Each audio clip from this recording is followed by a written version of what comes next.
First and foremost, hopefully the two people that needed medical attention in the crowd at the Den were hopefully recover from that, because obviously things are bigger than football, and it's quite frightening now actually how many times these medical emergencies are happening at games. So fingers crossed for both their friends, family, loved ones that they pull through and they're okay.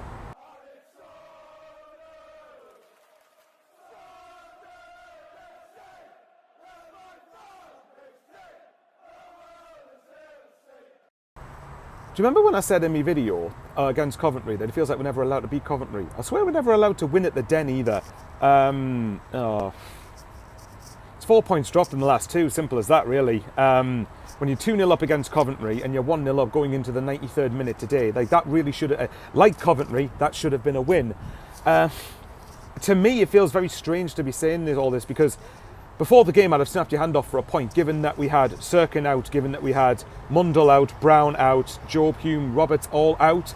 We were missing at least four key first team players, and to be fair, I said I would have took a point, but it's well, like every time I say I take a point, it always comes at the worst possible circumstances. I said against Coventry I wouldn't complain with a point, not be ecstatic with it, but I wouldn't have complained with it. And then we happened to be 2-0 up.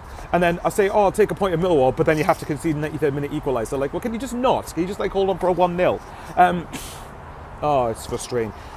Across the whole game, well, obviously the game that was played, obviously apart from the medical emergencies, the first 20-25 minutes, although Sunderland were really good, I thought we were closer and much back towards the quality that we do have, hence why we are where we have been so far this season. And look, we are still top, but obviously that's going into tomorrow's game, isn't it? Because then, you know, if Leeds win against Swansea, then they go above us. I suppose the good thing Sheffield United didn't win. I mean, Burnley had to win, which is a little annoying. Cheers, Annie. But I think this game, look, I knew Millwall away was always going to be tricky, and we did get a point more than I thought we were going to get. But it's just like, it was aerial bombardment constantly in the second half, and while I felt Sunderland defended well enough for most of the second half, the way we let in the equalising goal was just pathetic in my opinion. And I know that obviously you're not going to keep clean sheets every week, absolutely, but sorry, like I think I have every right to be angry at this goal that we've conceded, because it came from seconds earlier when Milan Alexic, who I thought showed a little bit of technical ability at times, but this wasn't the game to bring him. This wasn't the ideal game to bring him on really, because I felt like he struggled with the Millwall at the Den sort of factor, if you know what I mean. And obviously he's still a young Ben, but like there was a moment where he should have put us 2-0 up. If you put it under the keeper, it's 2-0, and we're talking about a completely different result. It obviously doesn't happen. I'm quite angry at Sunderland for allowing the attack to go on as long as it did. Now I know we did concede a free kick and the ref let the advantage go on, but for me we should not be conceding a goal when we're in the 92nd minute or whatever it was, and we're in their third. We were not even just in their half; we were in their third, in their box, and I think we should have been managing that a lot better. And we had the players on the pitch, regardless of fatigue or whatever you want to call it, to manage that.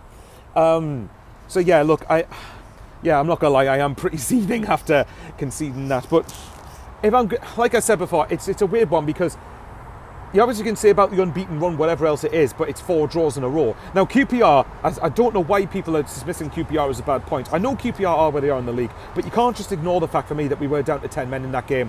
And I think to get something out of that, I thought was encouraging.